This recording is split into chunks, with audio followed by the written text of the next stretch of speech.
आता ही जी डायग्रॅम आहे 4 नंबरची, ज्याच्यामध्ये सगळे ॲरोज आहेत, ही ॲरोची डायग्रॅम इम्पॉर्टंट आहेत, कारण ह्याच्यावरूनच आपल्याला बँकिंग ऑफ रोड्स काय द्यायचं आहे, इक्वेशन.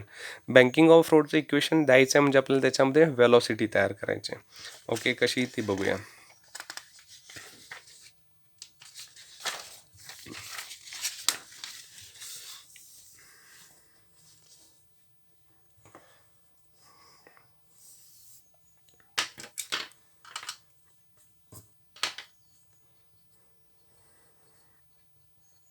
बँकिंग ऑफ रोड्स आणि आपण बनवतोय इक्वेशन, त्याच्यासाठी आपल्याला उपयोगी पडेल ही डायग्रॅम.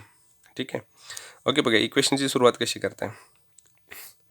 ह्याच्यामध्ये पहिला तुम्हाला हा उभा ॲरो दिसत असेल बघा, ही आपली डॉट म्हणजे हा आपले कार आहे ना.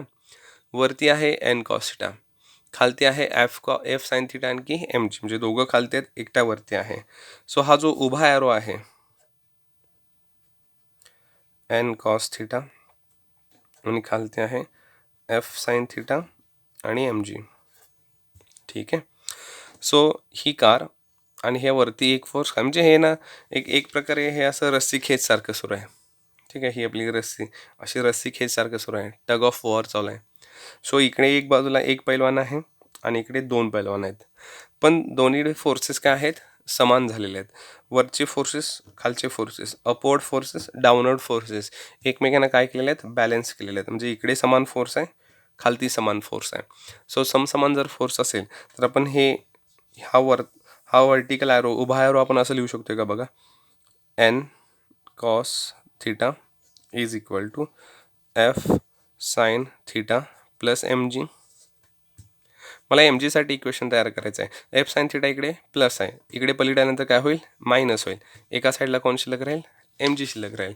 सो आपल्याला असं मिळेल M G is equal to N cos theta minus F sine theta. ह्याला म्हणा इक्वेशन नंबर 1. ठीक आहे.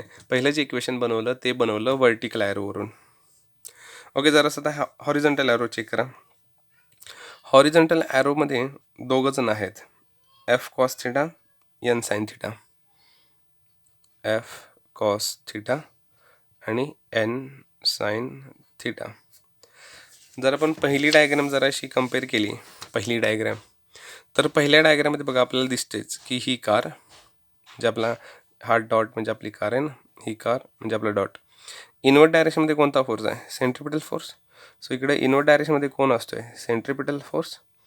म्हणजे इथं सेंट्रिपिटल फोर्सचं काम कोण दोघं करायला, एफ कॉस थिटा आणखी एन साइन थिटा. म्हणजे मी असं म्हणेन centripetal force is equal to N sine theta plus F cos theta. ज्या डायरेक्शनमध्ये सेंट्रिपिटल फोर्स असायला पाहिजे त्याच डायरेक्शनमध्ये हे दोघं आहेत. सो आपल्याला मिळेल सेंट्रिपिटल फोर्सचं इक्वेशन काय आहे. आपल्याला माहिती आहे की आपण मगाशीच म्हणले की सेंट्रिपिटल फोर्सचे जे 3 फॉर्म्युले आहेत त्यातले आपण नेहमी कोणता मॅक्सिमम वापरणार, शेवटचा. Centripetal force is equal to M V square upon R. So आपलं इक्वेशन होईल इथं सेंट्रिपिटल फोर्सऐवजी आपण इथं ना M V square upon R is equal to बाकी सगळं आहे तसं N sine theta plus F cos theta, equation number 2. So हे पहिले इक्वेशन, हे दुसरं इक्वेशन. हे M V square R centripetal force आहे, एम जी कारचं वेट आहे. सो इक्वेशन 2ला इक्वेशन 1ने काय करा, डिवाइड करा. इक्वेशन 2ला इक्वेशन 1ने काय करा, डिवाइड करा. तसं केल्यानंतर काय मिळेल बघा, ह्या साईडला M V square upon R divided by काय होईल, M G is equal to, आता हे एम व्ही स्क्वेअर आर ही बाजू आणि ह्याला डिवाइड बाय ही बाजू एम जी. आता हीच बाजू N sine theta plus F cos theta, ह्याला डिवाइड बाय काय असणार, हे N cos theta minus F sine theta. ठीक आहे. इक्वेशन 2ला इक्वेशन 1ने काय केलं, डिवाइड केलं. एल एच एसला एल एच एसने केलं, आर एच एसला आर एच एसने केलं. एमला एम काय होईल, कॅन्सल. इकडे असेल V square upon R G. इकडे मग बाकी सगळं आहे तसंच. आता आपल्याला थोडंसं आणखी एक कन्सेप्ट आहे जी तुम्हाला सांगतो बघा, की एखादं जर फ्रिक्शन आपला जो पॉईंट असतो आहे तो आता मला वाटतं आहे आपल्याला 12वीमध्ये आहे. त्याच्यामध्ये एक कन्सेप्ट आहे बघा, की असं आहे की समजा एखादा टेबल आहे, टेबलवरती समजा एक ब्लॉक आहे. ह्या ब्लॉकचं वजन कोणावरती mg कोणावरती पडेल, टेबलवरती पडेल. ठीक आहे. खालती टेबल ब्लॉकवरती काय देईल, नॉर्मल रिॲक्शन. समजा मी ब्लॉकला इकडे ओढत असेन तर ब्लॉकचा हा खालचा सरफेस आणि टेबलचा अप्पर सरफेस ह्यांच्यामध्ये काय तयार होईल, फ्रिक्शनल फोर्स. ठीक आहे. सो हे फ्रिक्शनल फोर्स डायरेक्टली प्रपोर्शनल असते एनला. फ्रिक्शनल फोर्स डायरेक्टली प्रपोर्शनल कोणाला असते, एनला. Frictional force directly proportional normal reaction. ठीक आहे. आता ह्याच्यामध्ये हे जे प्रपोर्शनलिटी साईन आहे ते आपण काढून टाकतोय आणि त्याच्याऐवजी आपण घेतोय इज इक्वल टू साईन. मग एफ राहील, प्रपोर्शनॅलिटी साईन निघून जाईल, त्याच्याऐवजी येणार इज इक्वल टू साईन, सोबत येणार एक कॉन्स्टंट म्यू.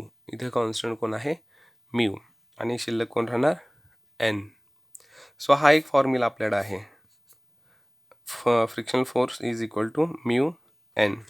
सो मी तो डायरेक्ट इथं लिहितो, इथे कंसामध्ये लिहून ठेवतो की frictional force directly proportional normal reaction असतं, म्हणजेच frictional force is equal to mu N.